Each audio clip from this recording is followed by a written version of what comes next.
Time is 12 o'clock. Good afternoon. Here is the midday news. First, the top stories. Amoson says his candidate for Ogun 2019 poll may not be a politician. Governor Gaydam indicts colleagues owing salaries, pensions and gratuity. President Buhari rejects the amended 2010 Electoral Act bill. Lassa fever spreads to Ekiti, kills 3 persons. In foreign, 1,000 Ethiopians trooping to Kenya after botched military operation. Ghana's gay community calls for referendum on homosexual rights. Good afternoon, I am Chienye Egwuonwu, bringing you the news in details shortly. Now, Ibikunle Amoso has further given an insight into his choice candidate for the Ogun State 2019 governorship poll. Amoso, speaking on the issue on Tuesday in Abeokuta, says his choice candidate may not be a member of his party, the All Progressives Congress. The governor answering questions from newsmen on the sideline of a news conference on the forthcoming Ogun State Investors Forum says the candidate may not even be a politician.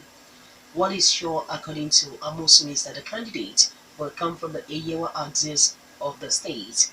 APC aspirants eyeing APC governorship tickets from Yewa axis include Speaker of the State House of Assembly Suraj Adekunbi, the Governor's Chief of Staff, Chief Tolu Odebiyi, a member of the House of Representatives, Abdul Kabir Akinlade, and Honorable Isiaq Akinlade, a former House of Representatives member. The governor first gave an insight into his likely successor at a closed-door meeting with members of Ogun State APC members of National Assembly and principal officers of the State House of Assembly last January in Abeokuta. At the meeting, Amoso said his choice of candidate will be a dark horse like Raji Fashola as ACN candidate in the Lagos State's 2007 governorship poll. The 6th inaugural lecture of the Federal College of Education, Oshiele, Abeokuta will hold on Thursday, 15th March in the Ogun State capital. The inaugural lecture is titled Back to the Roots, a clarion call for the social civic renaissance in Nigeria. It will hold at the Kunle Kilani Filani Academic Theatre of the college at 2 p.m. prompt. The lecture is to be delivered by Dr. Rashid Adenrile of the college's Department of Social Studies. Chairman of the day is the college provost, Dr. Ayodele Adetayo Ajayi. A court of appeal sitting in Ado-Ekiti has recognized the Edi or Lafesa faction of PDP as the authentic Southwest Executive Committee of PDP. The appellate court gives the ruling in an application filed by the Kashamo faction led by Chief Makonjola Ogundipe, which asserts itself as the authentic Southwest PDP Executive Committee. The appeal court revokes the earlier ruling of the Federal High Court, which recognized Chief Ogundipe as the Southwest PDP leader. Governor Ibrahim Gaydam of Yobe State has indicted his colleagues who owe civil servants on the payroll of their government salaries, pensions, and gratuity. The governor says there is no basis for any state governor to owe either serving civil servants or those who have retired. Gaydam spoke on the issue while inaugurating the new national headquarters of the National Union of Pensioners in Abuja.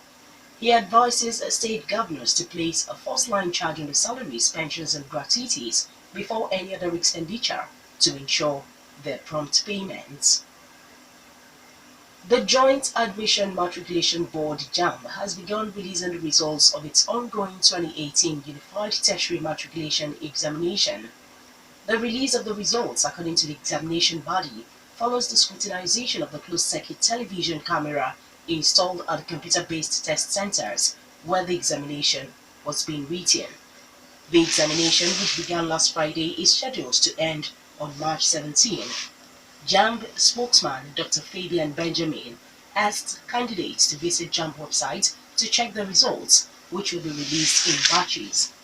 More than 1.6 million candidates seeking admission into higher institutions of learning are writing the examination.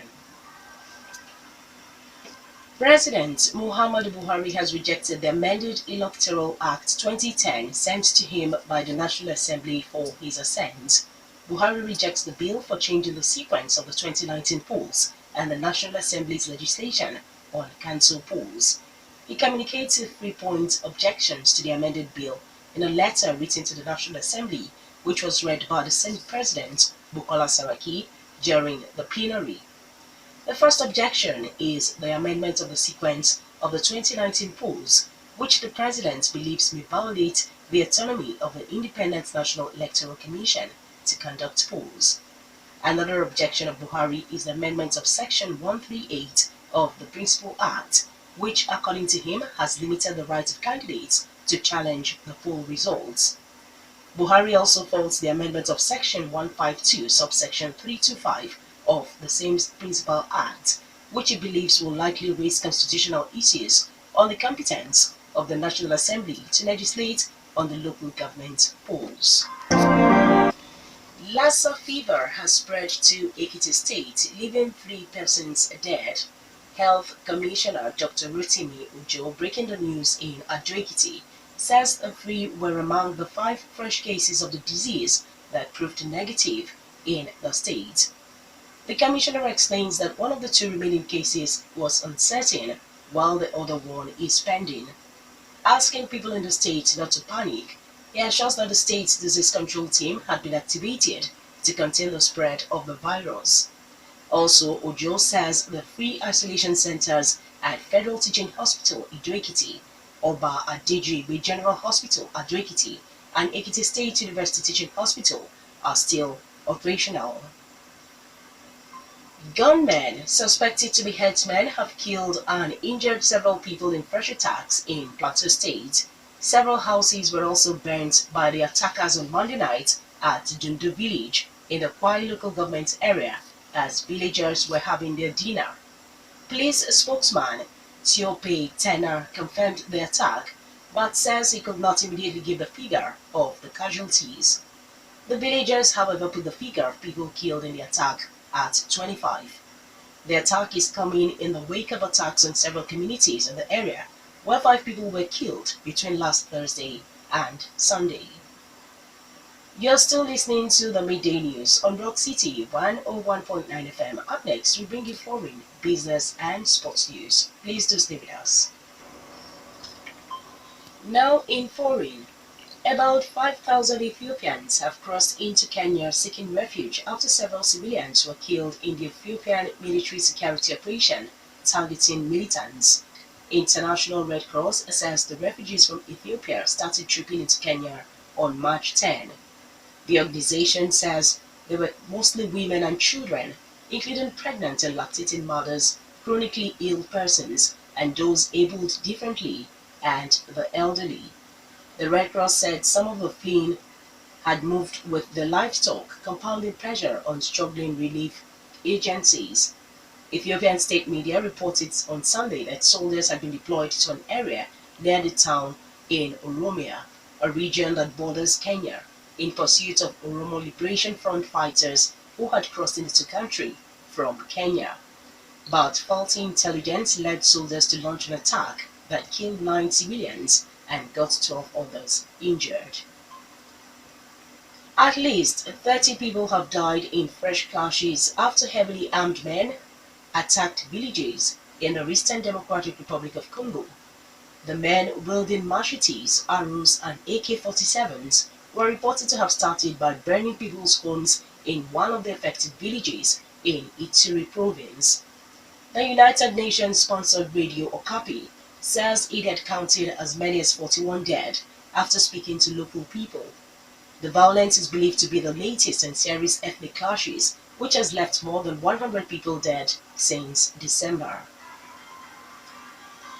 Ghana's community is calling for a referendum on the rights of homosexuals in the country.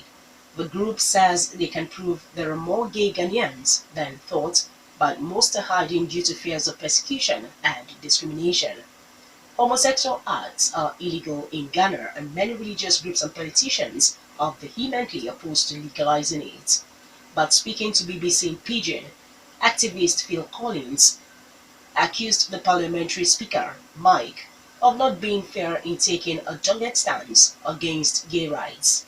Gay and lesbian rights legalization, according to him, is not an individual issue and should be debated in Parliament. The growing pressure from LGBTQ group follows comments by U.S. Ambassador to Ghana Robert Jackson, who revealed Ghana is likely to legalize homosexuality within a decade. He said statistics indicated that probably 10% of people are born gay. And next in the news is business news.